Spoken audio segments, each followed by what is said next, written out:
नमस्कार, आप देख रहे हैं आकाशवाणी न्यूज। मैं हूं राजीव कुमार। आइए आपको दिखाते हैं सुपौल की खास खबर। मुझे एक बात समझ में नहीं आती है।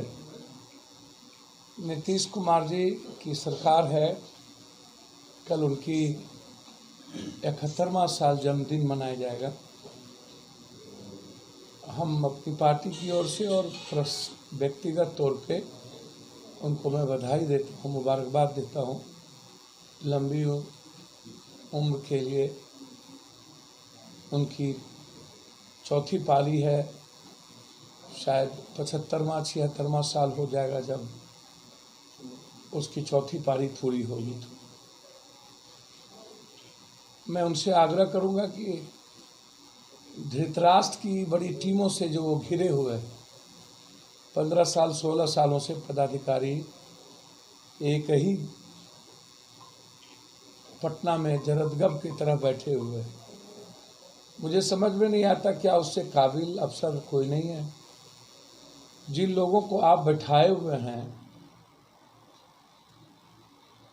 पदाधिकारी के रूप में और जिनको आप लगातार मंत्रिमंडल के रूप में लाते हैं और विभाग भी वही देते हैं, कि महाभारत के संजय ने तो सच्चाई दिखाने की कोशिश की, लेकिन नीतीश कुमार जी अब संजय से काम नहीं चलेगा।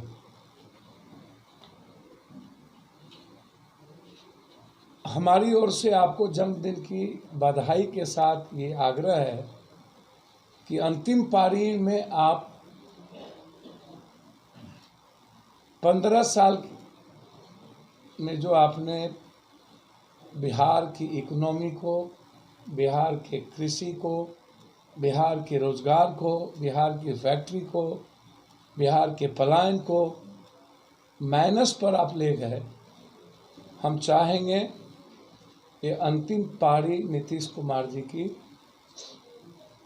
यादगार के रूप में हो, लेकिन अब ऐसा यादगार नीतीश कुमार जी की हो रही, एक तरफ शराब के जिद पर हुआ रही।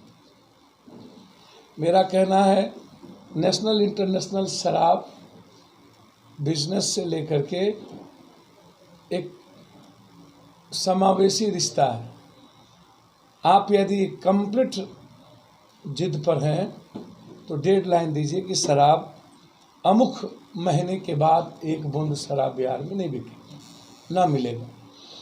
यदि वो शराब एक बूंद मिलता है उसके बाद तो पूरी मंत्रिमंडल से इस्तीफा हो, या आप रिव्यू करिए शराब की। हर पंचायत में शराब, जहरीले शराब बनाने के माफियाओं ने धंधा शुरू किया हुआ। शराब माफिया इतनी जड़ जमा चुकी है कि मुझे नहीं लगता कि अब नीतीश कुमार जी को इस पर पुनर्विचार करने देगी। 8,000 13,000 करोड़ रुपए का पैरेलल बजट, पैरेलल इकोनॉमी जो नेपाल, बंगाल, झारखंड, यूपी, पंजाब, हरियाणा को देती, और उसके बाद माफिया नेता और पदाधिकारियों के बीच में पूरा का पूरा बंदरबाट। और ख़ास तौर पर पूरे बिहार में नासूर हो चुका है शराब बनने का जो धंधा है, जो दलितों के टोले में माफियाओं के द्वारा लोभ देके, धमकी दिखा करके जो बनाने की प्रक्रिया। लगातार कोई ऐसा पंचायत नहीं है जहां पर ऐसे सबसे कमज़ोर दलित टोले में माफियाओं के द्वारा पैसे का लोभ और डर का लोभ दे करके शराब कंप्लीट रूप से एक उद्योग से भी बड़ा उद्योग बन गया। तो इतने बड़े उद्योग, माफिया का तंत्र, और डेली लगातार मौत, शराब के पैसे से अपराधियों की पूरी खुली छूट। शराब एक माध्यम बनता जा रहा है बलात्कार और अपराध का। उसके पीछे सबसे बड़ा कारण है कि आम आदमी जो शराब का विरोध करते हैं तो माफियाओं के द्वारा मरवाने, और फिर यदि माफिया नहीं मरवा सकता है तो थाने के द्वारा केस में इन्वॉल्व कर देना। ये दो प्रक्रिया चालू है, थाने के द्वारा इन्वॉल्व कर देना और माफियाओं के द्वारा मरवा देना। नतीजा हुआ कि अब शराब पर कोई बोलने को तैयार ही नहीं है, क्योंकि मौत का डर है, या तो फंसने का डर है, या तो माफिया पुलिस से फंसा देती है, या तो पुलिस माफिया को करके मरवा देती है। तो अब नीतीश कुमार जी के पास न निगलते बनता न उगलते बनता, कोई चारा नहीं है। आप कहते हैं कि हम पकड़ेंगे, आपने कितने आदमी का अभी तक संपत्ति जब्त किया, कितने आदमी को अभी तक शराब माफियाओं को सजा हुई, कितने एसपी कलेक्टर पर 302 का मुकदमे लगे। आपने कहा था कि एसपी कलेक्टर सस्पेंड होंगे, डिस्चार्ज होगा। आप छोटी मछली दरोगा को आप सस्पेंड करके अपने पाप को, अपने कुकर्म को आप छिपाते हैं, अपनी गलतियों को छुपाते हैं। तो सीधा सवाल है नीतीश कुमार जी से कि ये जो गलतियां पर गलतियां आप करते जा रहे हैं और अपने पाप को ढकने के लिए पूरा का पूरा दरोगा को सिर्फ टारगेट कर रहे हैं, तो क्या मंत्रिमंडल का इस्तीफा होगा? क्या उत्पाद मंत्री इस्तीफा देंगे? क्या एसपी कलेक्टर पर केस होगा? क्या एसपी कलेक्टर सस्पेंड होंगे? क्या 3 महीने के अंदर शराब माफिया और शराब में इन्वॉल्व पदाधिकारी जिसके संरक्षण में पूरे बिहार में शराब का बड़ा उद्योग चल रहा है, क्या वो 3 महीने के अंदर उसको फांसी या आजीवन कारावास की सज़ा होगी? जो बाहर में व्यापारी शराब के पकड़ा रहे, क्या उसके अकाउंट सीज होंगे? जो बाहर में व्यापारी पकड़ा रहे हैं, जो यहाँ शराब दे रहा है, क्या उनके नाम से एफआईआर होगा? आज तक नहीं हुआ। जिसके गोदाम में शराब पकड़े जा रहे हैं वो नेताओं के गोदाम है, क्या उस पर कार्रवाई होगी? तो लगभग शराब में और ज़मीन के धंधे में, शराब में, ज़मीन के धंधे में, खनन मार्केट में और ठेका में नेताओं का पैसा इन्वॉल्व है। जो लॉ नहीं कहता है कि आप सरकारी ठेका में किसी नेताओं का रिश्तेदार को काम करना है, ना नेता को काम करना है, खनन में भी काम नहीं करना है। ये चारों माफिया मिलकर के पूरा अपराध को बढ़ावा दिया है और आज बिहार बारूद के ढेर पर खड़ा है। आपराधिक घटना जो लगातार सुपौल में भी बढ़ रही है और बिहार में भी लगभग अपराध जो है बेलगाम हो गया, इस पे क्या है? मैंने पहले ही तो कहा, शराब ही आज सबसे बड़ा, पहले तो समझने का प्रयास कीजिए ना। एक तरफ जमीन की दलाली, लगभग खास महल की जमीन पदाधिकारी, नेता और माफिया मिलकर के बेच दिया, करोड़ों अरबों की। एक दूसरा, खनन में जबरदस्ती आप इन्वॉल्व है और खनन में अपराधी माफियाओं का इन्वॉल्व है। और तीसरा, जितना ठेका है, जल नल योजना तो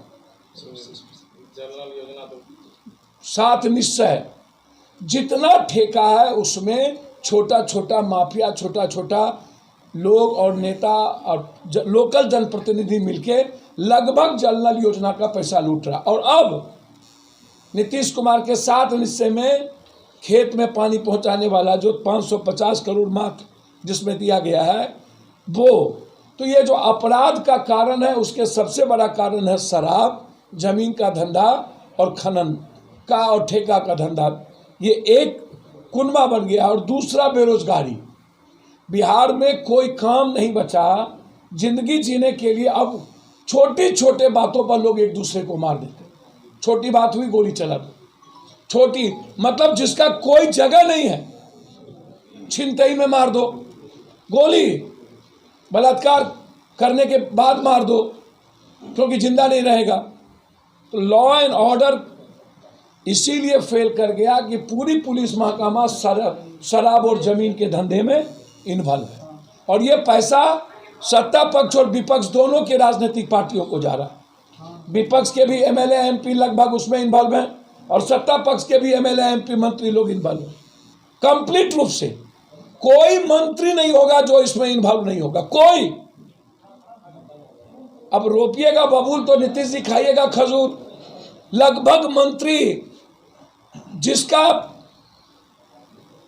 लेंथ ही ठेका पर और लूट पर हुआ हो, सुपौल में क्यों अपराध नहीं बढ़ेगा? जब पूरी सत्ता यहां पर 3-3 4-4 मंत्री हैं और अपराध प्रकाष्ठा पर हो। कैबिनेट मिनिस्टर इस इलाके में 3-3 ठो हो गए, सहरसा से सुपौल। डेवलपमेंट शून्य और अपराध 100%, लूट 100%। तो जो परिस्थितियां हैं नीतीश कुमार जी मिथिला कोसी सीमांचल को, वैसे भी पहले से ही कोई भी सरकार कोसी सीमांचल को सिर्फ वोट के लिए इस्तेमाल करती है। बैकवर्ड फॉरवर्ड पे, हिंदू मुसलमान पे, दो आधार है नेताओं का कोसी सीमांचल। सीमांचल जाइए तो हिंदू मुसलमान, कोसी और मिथिला आइए तो बैकवर्ड फॉरवर्ड। और इस दो आधार पर ही आज सत्ता और विपक्ष की वोट की स्थिति। तो हालात कोसी सीमांचल का बहुत बुरा है, कंप्लीट रूप से लूटेड है, और शराब के मामले में तो पूरी जिंदगी ही तबाह कर चुकी है बिहार के 13 करोड़ लोगों को। मैं जन्मदिन पर नीतीश जी से कहूँगा कि भगवान सद्बुद्धि दे, ले, या तो वो इसको चैलेंज में ले कि हम एक बूंद नहीं चलने देंगे, खास तौर पर जहरीली शराब नहीं बनने देंगे। वो संकल्प ले नीतीश कुमार जी शराब के मामले में अपने जन्मदिन पर, या नहीं तो रिव्यू करे। यदि ट्रेन का फेयर 70 हो सकता है, डीजल 100 रुपया क्रॉस कर सकता है, गैस की सब्सिडी खत्म होकर के बढ़ सकता है, तो फिर शराब को 100% टैक्स बढ़ा करके आप बड़े शहरों में 5 जगह पर खोल दीजिए, ताकि, और संकल्प लीजिए कि जहरीली शराब नहीं चलने देंगे। या तो रिव्यू करिए, बड़े शहरों में आप 100% आप टैक्स को कर दीजिए, जैसे दिल्ली में 70% टैक्स किया गया, आप 90 कर दीजिए। जो जिनको पीना होगा वो 5 जगह जो जिले में रहेगा, अनुमंडल और जिला, अनुमंडल पर 1, जिला में 5, और टैक्स बढ़ा दीजिए, और जहरीली शराब को नष्ट नाबूद करने की तैयारी कर लीजिए। अब देखिए, या तो रिव्यू या तो संकल्प। और मुझे लगता है कि शराब का पूरा पैसा, जमीन का पैसा सत्ता पक्ष को चलाने के लिए दल में, या नहीं तो विपक्ष पार्टी को चलाने के लिए, दोनों चोर चोर मौसेरा भाई की तरह, चित भी मेरी पट भी मेरी, हमाम में सब नंगे, शीशे के घर में बैठे रहते हैं। शराब पर कोई नहीं बोलता, अपराध पर कोई नहीं बोलता, बस ट्वीट करता है। न विपक्ष न सत्ता पक्ष, उन्हें न शराब से मतलब है न मर्डर से मतलब है। दयानंद वर्मा की मर्डर हुई, वाल्मीकि नगर में विधायकों के द्वारा मारा गया, अकेला पप्पू यादव, दरोगा के मर्डर हुआ, दिल्ली छोड़ करके पप्पू यादव को बैक होना पड़ा, और कल फिर सीतामढ़ी में जा रहा हूं, 2 व्यवसायियों को मार दिया गया है, मरवाड़ियों। तो अब तो भगवान भरोसे है बिहार, और कोसी तो शुरू से ही भगवान भरोसे है। 40 सालों से कोसी को सब पॉलिटिशियन ने और सत्ता पक्ष और विपक्ष ने मिलकर इस्तेमाल किया है, वोट का औजार समझ लिया है। और कोसी की हालात तो यह है कि जिंदगी जीने के लिए रोजगार तक नहीं है, तो क्राइम स्वाभाविक